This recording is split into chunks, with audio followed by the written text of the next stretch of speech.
नमस्कार, आपण पाहत आहात रिपब्लिकन वार्ता सुपरफास्ट बातमीपत्र। चला तर जाणून घेऊया दिवसभरातील काही महत्त्वाच्या घडामोडी।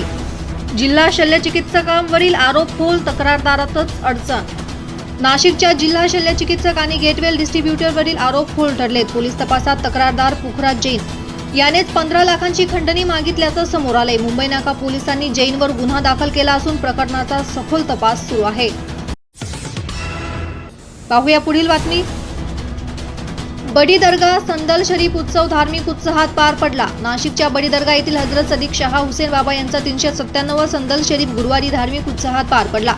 शहरात भव्य जुलूस काढण्यात आला तर बडी दर्गा परिसर विद्युत रोषणाईने उजळला होता। शेकडो भाविकांनी महाप्रसादाचा लाभ घेत एकात्मतेची प्रार्थना केली। पाहूया पुढील बातमी। शेवटच्या घटकापर्यंत पोहोचून पक्ष बळकट करा, सुजात आंबेडकर। नाशिकमध्ये वंचित आघाडीच्या पदाधिकाऱ्यांच्या मेळाव्यात युवा नेते सुजात आंबेडकर यांनी कार्यकर्त्यांना शेवटच्या घटकापर्यंत पोहोचण्याचे आवाहन केले। लोकांच्या समस्या सोडवा, संघटन बळकट करा आणि केवळ सेल्फीवर नव्हे तर कामावर मते मिळवा असा स्पष्ट संदेश त्यांनी दिला। पाहूया पुढील बातमी। 10.87 लाखांच्या मुद्देमालासह 2 वाहन चोर अटकेत, मसरूळ पोलिसांची कारवाई। नाशिकच्या मसरूळ पोलिसांनी मोठी कारवाई करत वाहन आणि शेतीमाल चोरी प्रकरणी 2 आरोपींना अटक केली आहे। त्यांच्याकडून 10,87,000चा मुद्देमाल हस्तगत झालाय।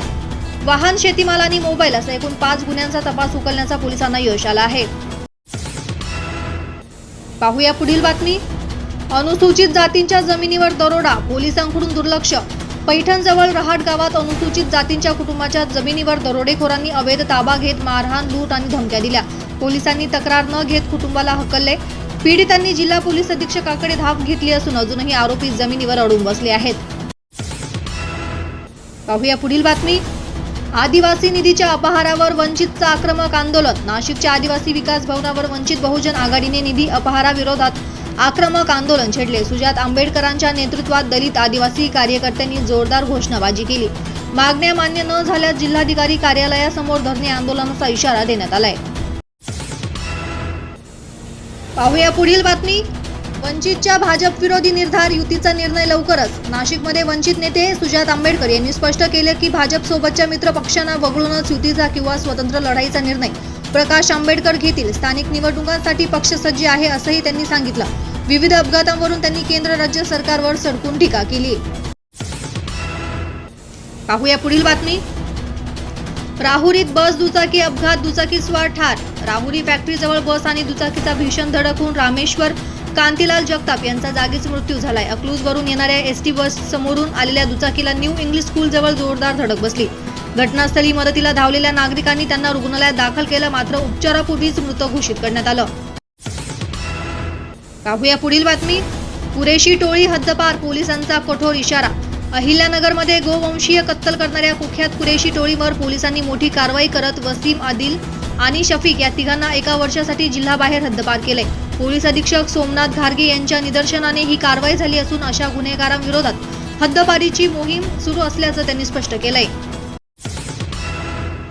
पाहूया पुढील बातमी। नीळकंठेश्वर मंदिरात चोरी, सीसीटीव्हीत चोरटे कैद। सातपूरच्या विश्वासनगरमधील नीळकंठेश्वर मंदिरात चोरट्यांनी दानपेटी फोडून 15,000ची चोरी केली आहे। हा प्रकार सीसीटीव्हीत कैद झाला असून पोलीस तपास करत आहे। परिसरात वाढत्या गुन्ह्यांमुळे नागरिकांमध्ये भीतीचं वातावरण आहे आणि पोलीस गस्त वाढवण्याची मागणी होत आहे। तर या होत्या आजच्या काही ठळक घडामोडी। पुन्हा भेटूयात रिपब्लिकन वार्ता सुपरफास्ट बातमीपत्रात। तोपर्यंत आपण पाहत रहा रिपब्लिकन वार्ता news Maharashtra. Subscribe now and press the bell icon. Never miss an update.